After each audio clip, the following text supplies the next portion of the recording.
উন্নত জীবনের আশায় যারা বিদেশ পাড়ি দেন কিংবা ভ্রমণ করেন তাদের কাছে বিমানের টিকিট এক সোনার হরিণ। এই সোনার হরিণ পেতে সাধারণ যাত্রী থেকে ট্রাভেল এজেন্সি সবাইকেই অপেক্ষা করতে হয় অনলাইন প্ল্যাটফর্মের উপর। সেই অনলাইন প্ল্যাটফর্মগুলো কতটা নিরাপদ, কারা কিভাবে চালাচ্ছেন, কিভাবেই বা মেগা অফারের নামে হাতিয়ে নিচ্ছেন কোটি কোটি টাকা, আজ সেই চক্রের মুখোশ উন্মোচন করবে ক্রাইম ফাইল।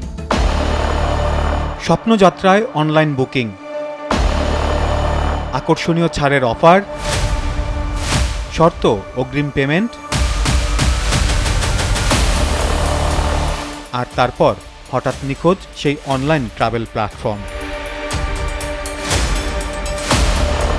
টাকা গেছে, টিকিট নেই, বন্ধ কার্যালয়ে ঝুলছে তালা। আমার প্রায় 70 লক্ষ টাকার মতো টিকিট আটকে আছে, যেটা ফ্লাইট এক্সপার্টে।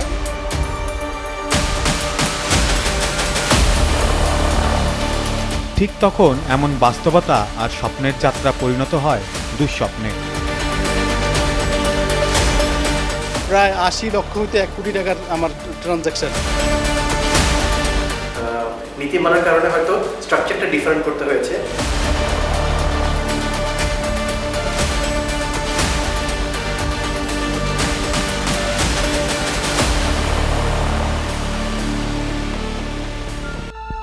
শৈশবে এমন কাগজের বিমান বানিয়ে আকাশে ওড়ার স্বপ্ন দেখেননি এমন মানুষ খুব কমই খুঁজে পাওয়া যাবে।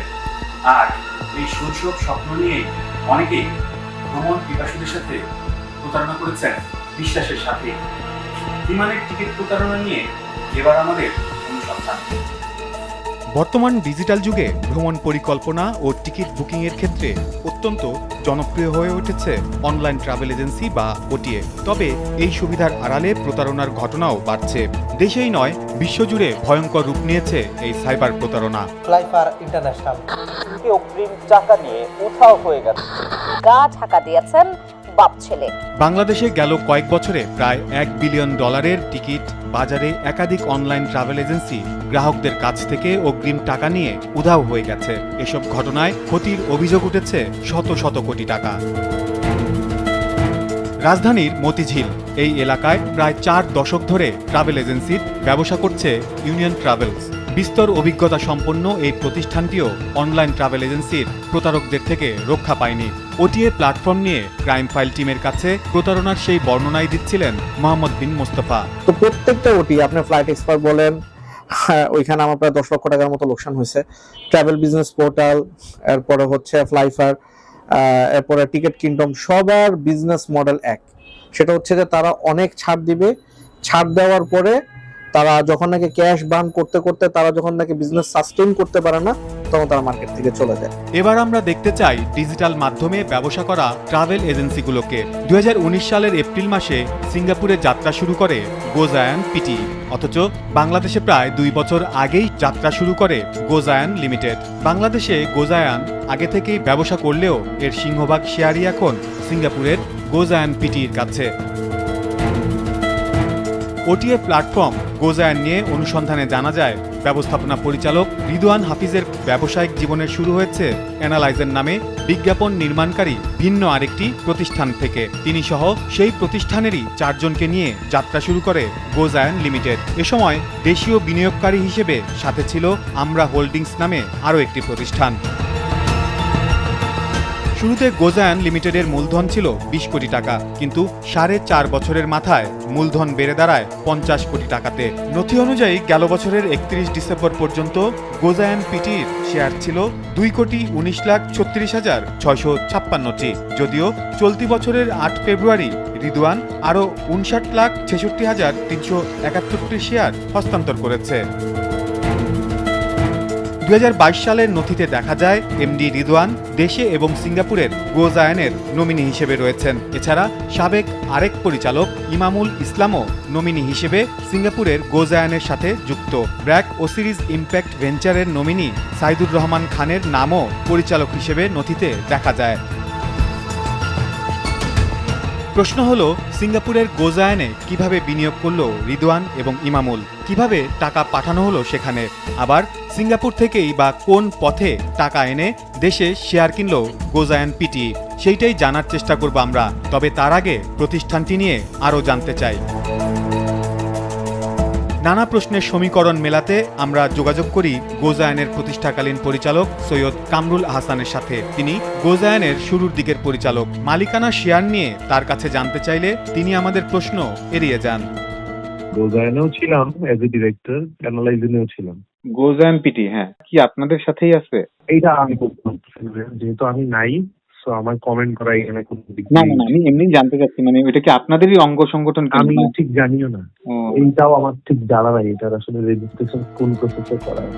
গোজায়ান শুরু থেকেই যেভাবে ধাপে ধাপে মালিকানা পরিবর্তন, শেয়ার হস্তান্তর করেছে, আবার অজানা মাধ্যমে ডলার দিয়ে বিদেশি হোটেল বুকিংও করেছে, তাই আমরা এবার মুখোমুখি হতে চাই গোজায়ানের এমডি রিদওয়ান হাফিজের। গোজায়ানের গুলশান অফিসে গ্রাহকদের নির্বিঘ্ন সেবা দিতে ব্যস্ত সদস্যরা। তথ্য বলছে, প্রতিষ্ঠার পর থেকে মাত্র 1 বছরের জন্য ডলারের মাধ্যমে হোটেল বুকিংয়ের অনুমোদন ছিল গোজায়ানের। রিদওয়ান হাফিজও স্বীকার করেন, দেশ থেকে বৈধভাবে হোটেল বুকিং করে না কোনো ট্রাভেল এজেন্সি। স্ট্রাকচারের কারণে, বিনিয়োগের কারণে বা দেশের নীতিমালার কারণে হয়তো স্ট্রাকচারটা ডিফারেন্ট করতে হয়েছে। আমরা কোনো ডুয়াল পাসপোর্ট নাই, বাংলাদেশি পাসপোর্ট হোল্ডার, বাট আমার ফরেন সোর্স অফ ইনকাম আছে। যেহেতু আমি গোজায়ান পিটির একজন নিয়োগভুক্ত একজন কর্মচারী, আমি বেতন ওইখান থেকে নেই। সো যেহেতু আমার দেশের বাইরে আমার ইনকাম আছে, বাই দ্যাট ল আমি দেশের বাইরে শেয়ার হোম করতে পারি। সো বাংলাদেশের এই লটা আসলে একটু পুরান, এটা হয়তো একটু আপডেট করা হয়নি। সো ওই কারণে আমরা যে লটা আছে ওইটাকে মেনটেন করে বাংলাদেশ ব্যাংকের চিঠি নিয়ে, পারমিশন নিয়ে আমরা আমাদের শেয়ার ট্রান্সফারটা করি, যাতে আমাদের বিনিয়োগকারীরা কনফিডেন্সটা পায়, আচ্ছা ঠিক আছে আমরা সিঙ্গাপুর কোম্পানিতে ইনভেস্ট করছি। গোজায়ান বর্তমানে তাদের প্ল্যাটফর্মে হোটেল বুকিং করে না দাবি করেছিল রিদওয়ান, কিন্তু বাস্তবতায় এ কথার মিল পাওয়া গেল না। সাক্ষাৎকারে এমডি জানিয়েছিল, বিদেশি বিনিয়োগ নিয়ে সংশ্লিষ্ট দপ্তর অবহিত আছেন, তবে আনুষ্ঠানিক ডকুমেন্ট দেখাতে পারেননি গোজায়ানের কর্মকর্তারা। মুঠোফোন অ্যাপসের এক ক্লিকেই মেলে বিমান টিকিট থেকে ভ্রমণের সব সুবিধা। এই অ্যাপসের প্রলোভন আপনার সরল মনকে প্রতারণার গরল ফাঁদে ফেলে সর্বশান্ত করবে কে জানতো। তবে এবার জানাতে চাই, আপনার মনের স্বপ্নকে পুঁজি করে প্রতারণার জাল কতটা বিস্তৃত করেছে ট্রাভেল প্ল্যাটফর্মগুলো। তবে তার জন্য অপেক্ষা করতে হবে বিরতির খানিকটা সময়। বিশ্বজুড়ে 500-র বেশি বিমান সংস্থার টিকিট আর 9.5 লাখ হোটেল রিসোর্ট ভাড়ায় আকর্ষণীয় ছাড়ের প্রলোভন দেখিয়ে ফেসবুকে বিজ্ঞাপন দেয় online travel platform flight expert. Crore crore টাকা বিনিয়োগ করে হুমড়ি খেয়ে পড়ে দেশীয় ট্রাভেল এজেন্সি থেকে সাধারণ গ্রাহক পর্যন্ত। গ্রাহকের আস্থাও কুড়িয়ে নেয়। কয়েক বছর পর শত শত কোটি টাকা নিয়ে উধাও হয়ে যায় ফ্লাইট এক্সপার্ট। চলুন দেখে আসি ফ্লাইট এক্সপার্টের মতো প্রতারণায় সিদ্ধহস্ত বেশ কয়েকটি প্রতিষ্ঠানের কুকীর্তি।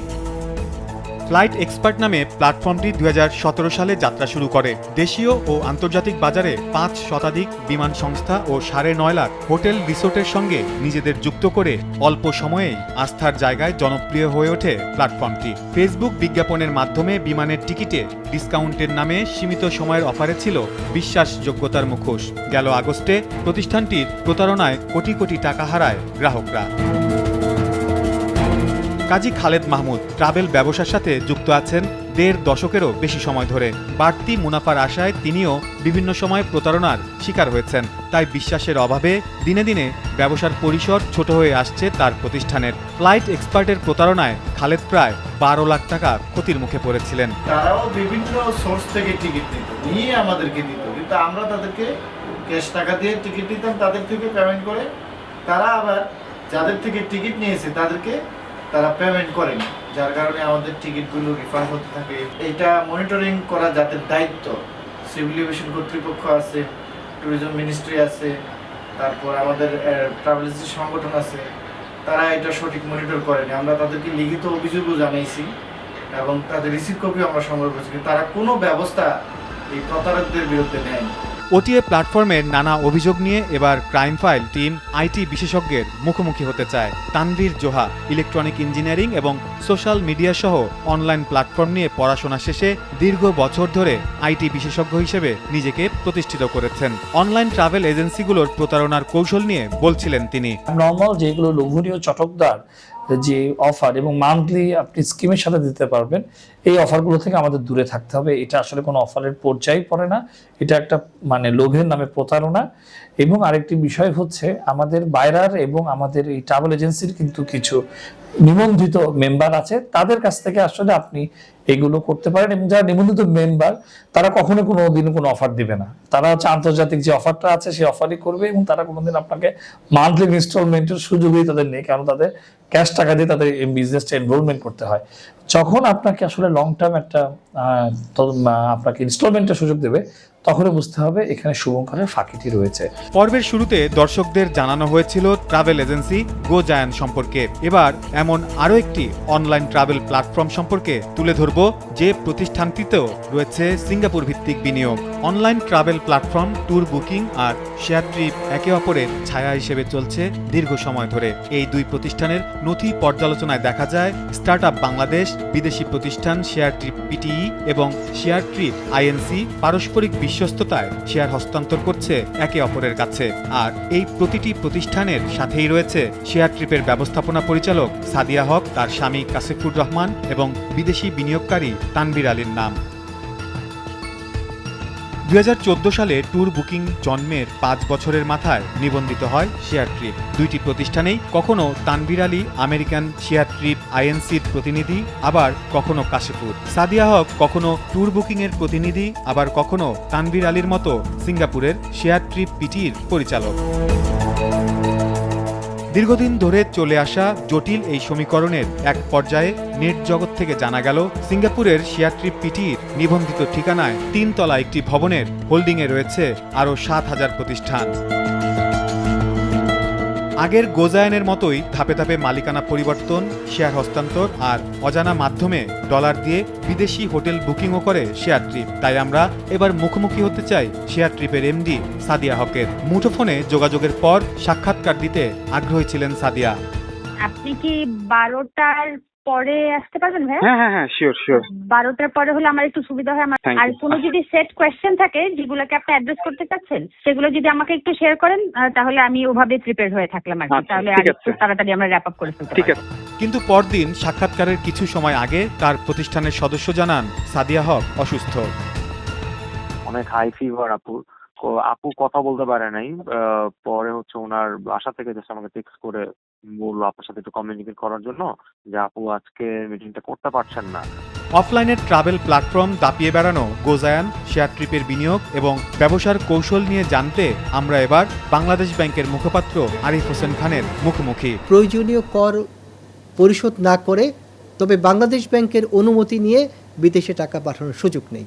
অর্থাৎ বিদেশে পাঠানোর ক্ষেত্রে তো আবেদন বাংলাদেশ ব্যাংকের কাছে আসবে, তখন বাংলাদেশ ব্যাংক হিসাব করে কর কেটে রেখেই তাদেরকে বাকি অর্থ ফেরত পাঠানোর অনুরোধ দেবে। এর বাইরে যদি অবৈধভাবে যদি কোনো টাকা পাচার হয়ে থাকে, সেটা তো মানি লন্ডারিংয়ের পর্যায়ে পড়বে। সেই বিষয়গুলো অবশ্যই বিএফআইও খতিয়ে দেখবে। এদিকে বিনিয়োগ উন্নয়ন বোর্ড থেকে জানা গেছে প্রতিষ্ঠানটিতে বিনিয়োগ সম্পর্কিত কোনো নিবন্ধন নেই গোজায়ান আর শেয়ার ট্রিপের।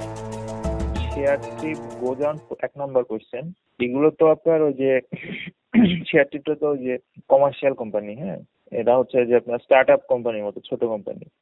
এরা আর এটাতে তো ইন্ডাস্ট্রিয়াল রেজিস্ট্রেশন গুলো দেওয়া হয়। আমার মনে হয় না দুইটার একটাও বিরাতে রেজিস্টার্ড। আমি একটু প্রাথমিকভাবে চেক করে দেখলাম যে একটাও রেজিস্টার্ড না। ট্রাভেল এজেন্সির প্রতারণায় ফ্লাইফার, ফ্লাইট এক্সপার্ট, হালট্রিপ পরিচিত নাম। গ্রাহকদের টিকিট প্রতারণার প্রতিটি ঘটনাতেই মামলা করেছিলেন ভুক্তভোগীরা। আসামিও গ্রেপ্তার করা হয়েছিল, কিন্তু দণ্ডযোগ্য এই অপরাধে এখন পর্যন্ত শাস্তির আওতায় আসেনি কোনো প্রতারক। তানভীর জোহা আন্তর্জাতিক অপরাধ ট্রাইব্যুনালের প্রসিকিউটর। আইনজীবী পেশায় জনস্বার্থ রক্ষার্থে দীর্ঘদিন ধরে কাজ করছেন তিনি। দণ্ডবিধির প্রতারণা ধারা অনুযায়ী শাস্তিযোগ্য অপরাধ হলেও অনলাইন প্রতারকরা কিভাবে আইনের ফাঁক গলে বেরিয়ে যায় সেটাই জানাচ্ছিলেন ক্রাইম ফাইল টিমকে। যদি বিদেশি বিনিয়োগকারী আসে, সেখানকার ল এনফোর্সমেন্ট টিমকে কিন্তু স্পেশাল ব্রাঞ্চ বা এনএসআই কিন্তু যদি এটা সরকারি মেল থেকে ইমেলও করে তার ব্যাপারে জানতেও চায় এবং তার রেকর্ড ট্যাক্স রেকর্ডগুলো জানতে চায়।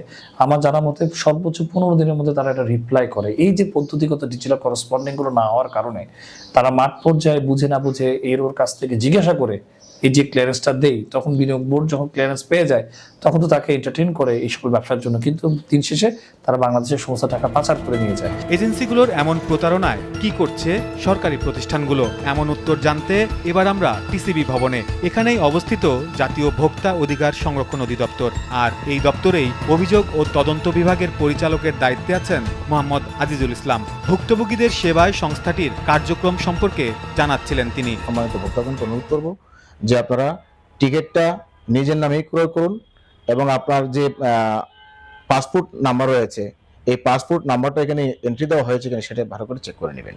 তো আমরা কিছু ট্রাভেল এজেন্সিকে আমরা অভিযোগের প্রেক্ষিতে নোটিশ করেছিলাম এবং তাদের কাছে আমরা কিছু ক্লারিফিকেশন চেয়েছিলাম। তাদেরকে আমরা বলেছি যে আপনাদের যে নীতিমালা এবং আমাদের যে সিভিল এভিয়েশনের যে নীতিমালা বা আমাদের বেসামরিক বিমান পরিবহন ও পর্যটন মন্ত্রণালয়ের যে নির্দেশিকা, সে আলোকেই তো আপনাদের ট্রাভেল এজেন্সি পরিচালনা করতে হবে। এই ক্ষেত্রে কোথাও ব্যর্থ হচ্ছে, না হয়তো মানুষজন এভাবে ক্ষতিগ্রস্ত হওয়ার কথা নয়। তো তাদেরকে আমরা কিছু নির্দেশনা দিয়েছি, কিছু গাইডলাইন দিয়েছি। দর্শক, এবার আমরা যেতে চাই বিমানের টিকিটে অবিশ্বাস্য ডিসকাউন্ট দেয়া এমন আরও কিছু সন্দেহভাজন অনলাইন ট্রাভেল এজেন্সি প্রতিষ্ঠানে।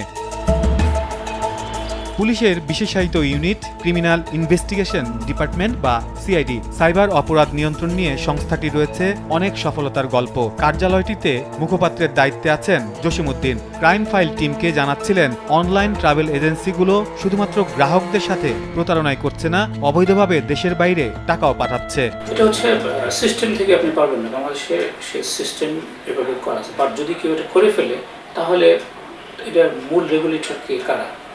বাংলাদেশ ব্যাংক। এটা উইদাউট এ ডাউট আমাদের প্রচুর এইভাবে মানি লন্ডারিং হচ্ছে এবং অলরেডি আমাদের কাছে পেন্ডিং অনেক কেস আছে, পাইপলাইনে আরও অনেক কেস আছে এবং আমাদের ক্যাপাসিটি আরও বাড়ানোর জন্য আমরা চেষ্টা করতেছি এটাকে কীভাবে আমরা নিয়ন্ত্রণ করতে পারি। কোনো particular and user say victimise হচ্ছে তাহলে প্রতারণার মামলা, অথবা যদি আমরা ওখানে মানি লন্ডারিং এলিমেন্ট পাই মানি লন্ডারিং মামলা, অথবা অনলাইন স্ক্যামিং অথবা সাইবার অ্যাক্টে যদি যে কোনো ধরনের মামলা আমরা নিতে পারি। অনুসন্ধানে দেখা যায় অনলাইনে প্রতারক ট্রাভেল এজেন্সির বেশিরভাগ অ্যাকাউন্ট হয় ভুয়া নয়তো অবৈধ, থাকে না কোনো স্থায়ী ঠিকানা বা সিভিল এভিয়েশন অথরিটির অনুমোদন। সোশ্যাল মিডিয়া পর্যালোচনায় দেখা যায় বর্তমানে অনলাইনে যে সকল ট্রাভেল এজেন্সি রয়েছে তার বেশিরভাগই ফেক রিভিউ ও রেটিং সম্বলিত পেজ। জাল ভেরিফিকেশন ব্যাচও দেখা যায় অনেক ওটিএ পেজের। এই প্রতিষ্ঠানগুলোই অবিশ্বাস্য ডিসকাউন্টে বিমানের টিকিট সরবরাহের কথা বলে গ্রাহকদের থেকে অগ্রিম টাকা নিয়ে সার্ভিস দেয় না, এমনটাই দাবি করছেন সংশ্লিষ্টরা। দেশে অনলাইন ব্যবসার বিস্তার ব্যাপক হারে ঘটলেও নিয়ন্ত্রণে এখনো তৈরি হয়নি যথাযথ কর্তৃপক্ষ।